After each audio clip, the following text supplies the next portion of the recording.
ओम त्र्यंबकम यजामहे सुगंधिम पुष्टिवर्धनम उर्वारुकमिव बंदनान मृत्योर्मोक्षीय मामृतात्। हम भगवान शिव की पूजा करते हैं जिनके 3 नेत्र हैं, जो हर श्वास में जीव शक्ति का संचार करते हैं और पूरे जगत का पालन पोषण करते हैं। ऐसे भगवान शिव को हम नमन करते हैं। गुरुदेव के आशीर्वाद से प्राचीन मंत्रों की इस श्रृंखला में एक बार फिर आप सभी का स्वागत है। सनातन शक्ति के सनातन चैनल को जरूर सब्सक्राइब करें और बेल आइकन को जरूर प्रेस करें। सोमवार का दिन भगवान भोलेनाथ को अत्यंत प्रिय है। आज के दिन आपको कुछ न कुछ उपाय जरूर करने चाहिए। यह दिन भगवान भोलेनाथ की पूजा को समर्पित होता है। सोमवार के दिन भगवान भोलेनाथ की पूजा करने से समस्त मनोकामना भी परिपूर्ण होती है। जब किसी भी सोमवार के दिन अष्टमी तिथि पड़ जाती है तो यह बहुत ही दुर्लभ और शुभ संयोग का निर्माण करती है। किसी भी कामना को पूर्ण करने के लिए आज अगर हम भगवान भोलेनाथ की आराधना करते हैं, माँ आदिशक्ति की पूजा आराधना करते हैं, तो वो हमारी मनोकामना अतिशीघ्र ही पूर्ण हो जाती है। 10 जनवरी को अष्टमी तिथि है, जो कि सोमवार की अष्टमी है, जो कि अत्यंत ही दुर्लभ संयोग का निर्माण कर रही है। बहुत ही कम ऐसा होता है कि साल में जब कोई सोमवार के दिन अष्टमी आती है, मतलब मुश्किल से 4 या 5 बार आती होगी। आज के इस वीडियो में हम आपको सोमवार की अष्टमी पर करने वाला अचूक उपाय बताने वाले हैं। जीवन की तमाम मुसीबतें, जीवन की तमाम समस्याएं जो हैं वो सब दूर हो जाती है।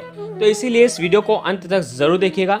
अगर हम शिव पुराण की बात करें और उनके रहस्यों की बात करें, उनके अचूक उपायों की बात करें, तो निश्चित ही भगवान भोलेनाथ की कृपा से हमारे मन के समस्त मनोकामनाएं परिपूर्ण हो जाती है। शिव पुराण में कुछ बहुत ही अचूक उपाय हैं, चलिए जानते हैं। चाहे आपकी कामना धन संबंधित हो, संतान की प्राप्ति हो, मान सम्मान की प्राप्ति चाहते हो, यश प्रतिष्ठा चाहते हो, समाज में अपना नाम चाहते हो, धन संपदा चाहते हो, या फिर कर्जों से मुक्ति पाना चाहते हो, या बीमारियों से मुक्ति चाहते हो, निरोगी काया हो, विवाह में अगर देरी हो तो शीघ्र विवाह की कामना करनी हो, बहुत समय हो गया और संतान की प्राप्ति नहीं हो रही हो, उत्तम स्वस्थ संतान की कामना कर रहे हो, तो आपको ये उपाय जरूर करना चाहिए। शिव पुराण में बताया गया है कि ये उपाय करते ही निश्चित ही आपकी मनोकामना परिपूर्ण होती है, क्योंकि आज का जो दिन होता है वो श्रेष्ठ होता है, उत्तम होता है। सोमवार की अष्टमी तिथि के दिन यानी कि 10 जनवरी को हमें कौन सा उपाय करना चाहिए? देखिए, सोमवार का दिन है, भगवान शिव के मंदिर तो आपको जाना ही चाहिए। शिवालय जाकर के भगवान भोलेनाथ की पूजा आराधना करनी चाहिए।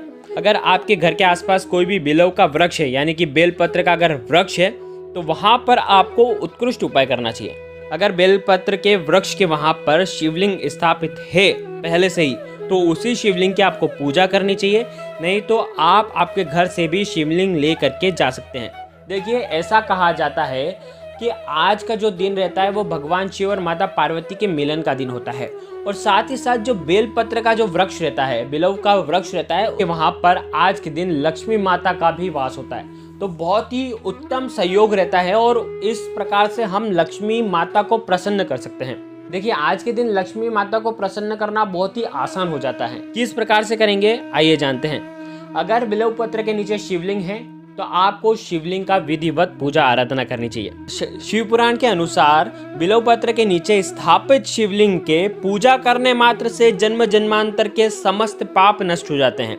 मन की समस्त मनोकामना परिपूर्ण हो जाती है। समस्त कामना का मतलब जो भी हम सोचें वो पूर्ण हो जाना, सभी प्रकार की चाहतें पूरी हो जाती है। बिलव वृक्ष के नीचे शिवलिंग स्थापित करके शिवलिंग के ऊपर आप आज के दिन धतूरा रखें, अक्षत रखें, सभी सामग्री जिस प्रकार से भी आप शिवलिंग की पूजा करते हैं बिल्कुल विधिवत आपको पूजा करनी चाहिए और जो भी मनोकामना हो वो आपको बोलनी चाहिए। देखिए, बिलव वृक्ष के नीचे जो मिट्टी होती है वो बहुत ही पवित्र मानी जाती है, तो उस पवित्र मिट्टी को भी आपको स्पर्श करना चाहिए। बिलव वृक्ष को देव वृक्ष माना गया है, भगवान शिव का प्रतीक है, ये शिव जी को बहुत ही प्रिय है। देखिए, अगर आपके वहाँ पर बिलव वृक्ष है लेकिन शिवलिंग आपके पास नहीं है, ना ही वहाँ पर स्थापित है, तो भी आप बिलव वृक्ष के नीचे शिव जी के मंत्रों का, महालक्ष्मी के मंत्रों का, ओम नमः शिवाय, ओम श्रीम नमः, ओम महालक्ष्मी नमः, इसका भी जाप कर सकते हैं। इससे अपार धन संपदा की प्राप्ति होती है। तो यह समझना जरूरी है कि अगर शिवलिंग ना भी हो तो भी आप वहां पर साधना कर सकते हैं। बिल्कुल शुद्धता के साथ साधना करिएगा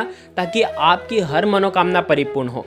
सोमवार की अष्टमी जब भी पड़ती है, अगर आप इस प्रकार से जल अर्पण नहीं कर पाते हैं या आपको वृक्ष नहीं मिल पाता है, तो आप शिवालय के अंदर प्रदोष काल के समय आपको जाना चाहिए, शिवालय के पास जाना चाहिए और उनका दर्शन करना चाहिए। और आज के दिन आपको एक पात्र के अंदर जल भरना है, कच्चा दूध डालना है, सब चीज़ सफ़ेद होनी चाहिए।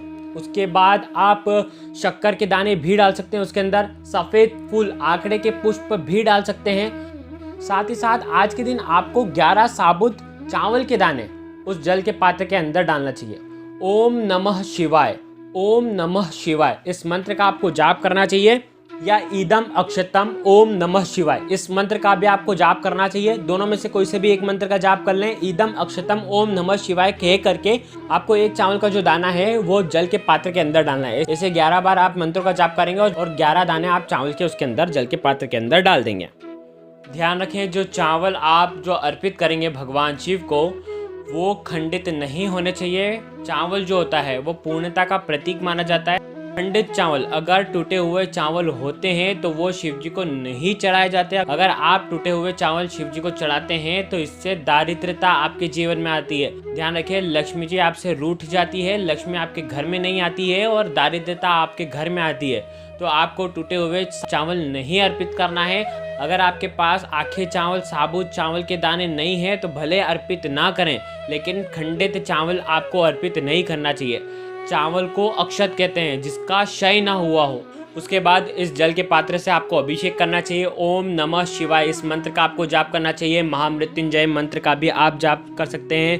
पंचाक्षरी मंत्र ओम नमः शिवाय, इस मंत्र का भी आपको 108 बार जाप करना चाहिए। शिव तांडव स्तोत्र का भी आप पाठ कर सकते हैं। शिवा स्तोत्र का भी आप पाठ कर सकते हैं। जो भी आपको शिव जी के मंत्र आते हैं उनका भी आप जाप कर सकते हैं। ध्यान रखें, बड़े भक्ति भाव से आपको ये जाप करना चाहिए। और साथ ही साथ आपको वहाँ पर भगवान शिव के वहाँ पर आपको एक दीपक भी प्रज्वलित करना चाहिए। और आपके मन में जो भी इच्छा है वो भगवान शिव के चरणों में आपको अर्पित करनी चाहिए और भगवान से प्रार्थना करनी चाहिए कि ये जो इच्छा है ये मेरी परिपूर्ण हो जाए। अष्टमी का महादिन है, सोमवार का उत्कृष्ट दिन है और इस दिन हमारी सारी मनोकामना आप परिपूर्ण करें। इस प्रकार से आपको भक्ति भाव से आपको प्रार्थना करनी चाहिए। साथ ही साथ अगर आपको बिलव वृक्ष मिल जाता है तो आप वहाँ पर नीचे एक दीपक भी प्रज्वलित कर सकते हैं। सूर्यास्त के बाद अगर प्रज्वलित करते हैं तो माता लक्ष्मी का आशीर्वाद मिलता है। घी का दीपक ही जलाना है आपको और वहाँ पर आपको ओम श्रीम नमः का जाप करना है। देखिए, केवल एक दीपक भी जला देते हैं, शिव पुराण में क्या लिखा है, केवल एक अगर दीपक भी जला लेते हैं तो आपकी सारी मनोकामना परिपूर्ण होती है। तो इतना पावन दिन आ रहा है और इतने आसान उपाय हैं, कोई सा भी उपाय आप कर सकते हैं। देखिए, ये जो उपाय है ये आपको 10 तारीख को सोमवार की अष्टमी के दिन ही करना है। देखिए, पौष का पवित्र महीना चल रहा है और ये जो अष्टमी है 2022 की पहली अष्टमी है और भगवान शिव की आराधना से हमारे जीवन के सभी संकट दूर होंगे। बड़े ही भक्ति भाव से आपको ये उपाय करना है। गुरुदेव के आशीर्वाद से प्राचीन मंत्र, यंत्र और उपाय आपको प्रभावना के रूप में दिए जा रहे हैं। आपके अपने इस चैनल को लाइक करें, शेयर करें, सब्सक्राइब करें और बेल आइकन को जरूर प्रेस करें। ओम नमः शिवाय, जय गुरुदेव, प्रणाम।